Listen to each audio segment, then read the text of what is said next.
Jika kita berbicara mengenai sejarah Libya, maka nama Muammar Gaddafi akan langsung terlintas di pikiran kita. Ia merupakan sosok yang ditakdirkan untuk menjadi pemimpin tertinggi di Libya. Dan bisa dikatakan bahwa Muammar Gaddafi mungkin merupakan orang Libya yang paling terkenal sampai saat ini. Ia sangat beroptimis dalam membangun negara Libya, tetapi malah ia dibunuh rakyatnya sendiri karena pihak yang memusuhinya menganggapnya sebagai diktator. Jadi di sini dunia historiografi akan merangkum kisah hidup dari Muammar Gaddafi, sang diktator Libya.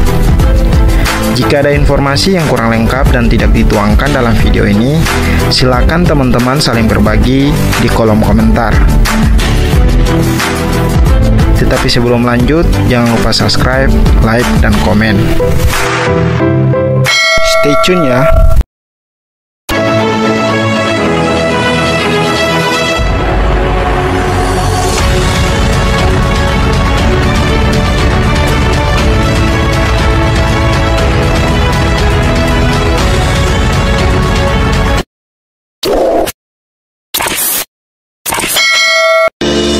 Libya pasca merdeka dari koloni Italia. Pasca merdeka dari kolonialisme Italia tahun 1951, Libya dipimpin oleh Raja Sayyid Idris As-Sanusi. Sanusia merupakan klan atau keluarga ulama yang menjadi penguasa Libya saat itu. Dan Sayyid Idris As-Sanusi merupakan ulama besar yang berani melawan dan mengusir kolonialisme Italia dan menjadi pemimpin Libya. Tetapi hal buruk menimpa takhta pimpinan Raja Sayyid Idris As-Sanusi tahun 1969 ketika kudeta oleh sekumpulan prajurit muda Libya yang dipimpin oleh Kolonel Muammar Gaddafi. Anak seorang pengembala.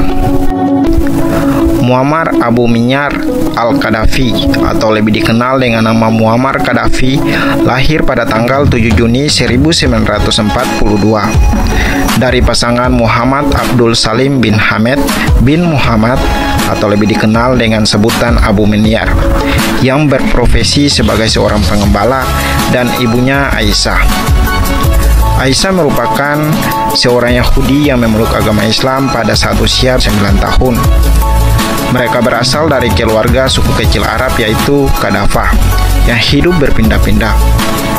Walaupun dari segi materi kehidupan keluarga mereka serba berkekurangan, hal itu tidak membatasi orang tua Gaddafi untuk menyekolahkannya. Pada umur 7 tahun, Muammar Gaddafi diajarkan cara membaca Al-Quran oleh seorang guru di desanya, sekaligus mendapatkan pendidikan formal di sekolah dasar tradisional. Dan kemudian melanjutkan studinya pada sekolah menengah pertama di Misrata.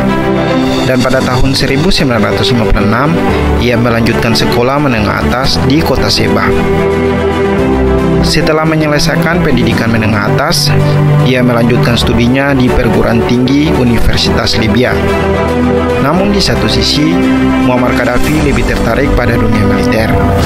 Pada akhirnya, ia mengundurkan diri dari bangku kuliah dan masuk dalam Akademi Militer Libya di Benghazi tahun 1961, serta berhasil lulus pada tahun 1966.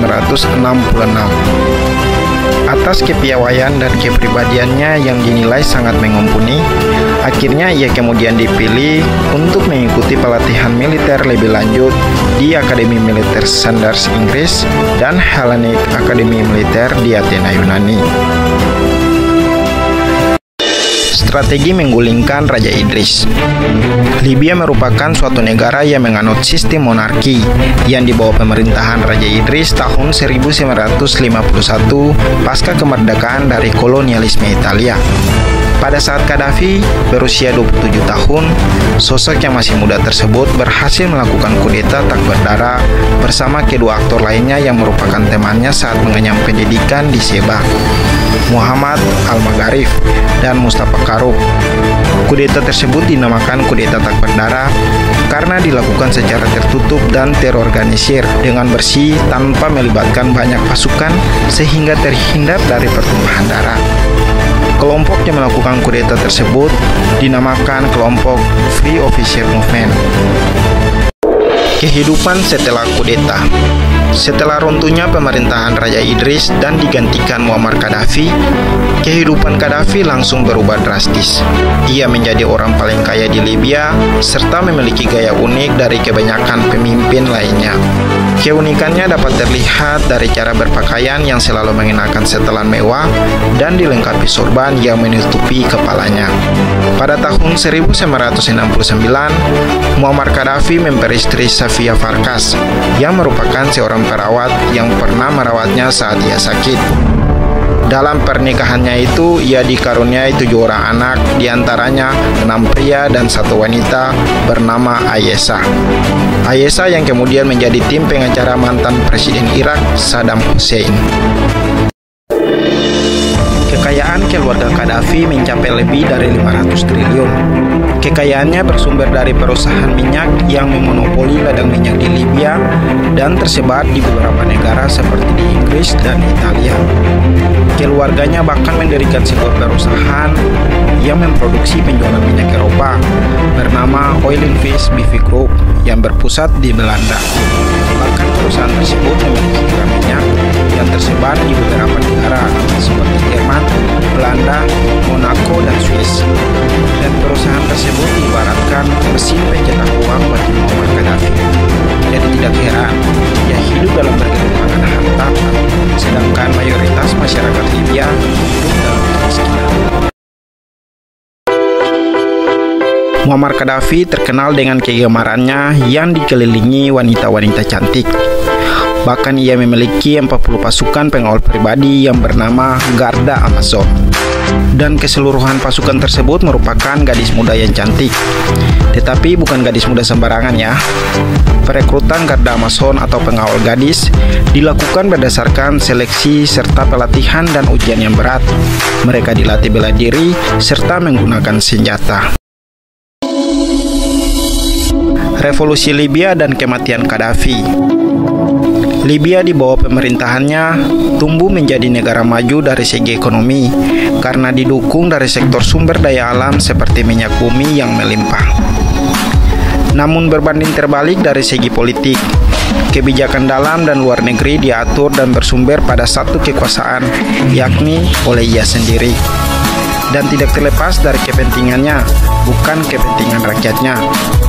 Bahkan, hak kebebasan hidup sebagai warga negara dibatasi olehnya. Oleh karena itu, mayoritas rakyatnya hidup dalam kemiskinan. Menjelang pemerintahannya yang ke-42, terjadi revolusi dan konflik paling berdarah yang bergejolak di akhir tahun 2010, yang dilatar belakangi dari kekecewaan rakyat terhadap pemerintah. Selama revolusi, banyak rakyat Libya yang dibunuh oleh pasukan kekuatan militer Gaddafi. Para demonstran, mereka dicap sebagai pemberontak oleh pemerintah. Gaddafi dinilai kurang bijaksana dalam menghadapi para demonstran yang merupakan mayoritas warganya dengan menggunakan kekerasan sehingga menyebabkan banyaknya korban jiwa. Hal itu memicu konflik serta perhatian dari negara-negara barat yang tergabung dalam PBB.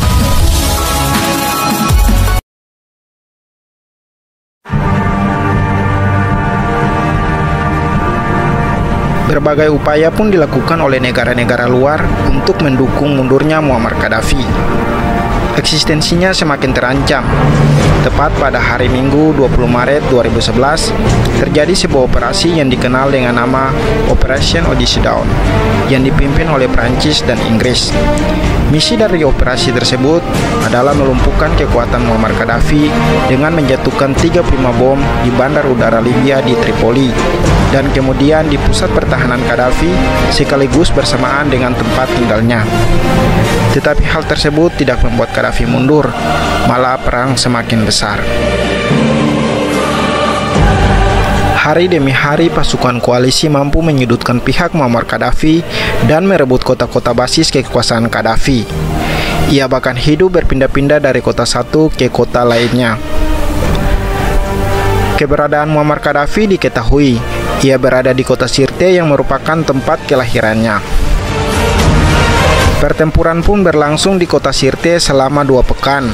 Pada akhirnya, Muammar Gaddafi tewas pada tanggal 20 Oktober tahun 2011. Menurut kesaksian bahwa Muammar Gaddafi setelah ditangkap, ia tidak langsung dibunuh, namun ia disiksa. Seluruh tubuhnya terluka dan berlumuran darah.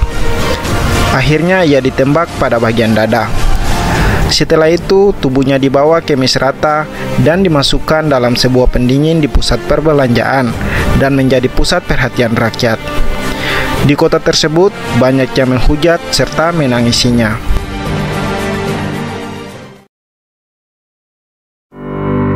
Pada saat pernyataan mengenai kematian Gaddafi dari Perdana Menteri Libya, barulah Presiden Obama menyampaikan pidatonya.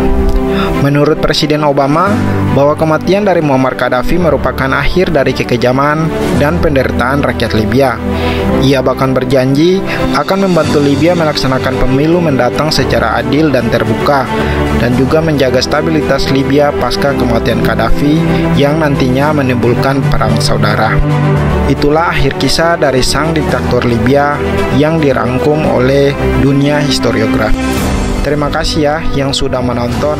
Jangan lupa mendukung channel ini ya. Thank you.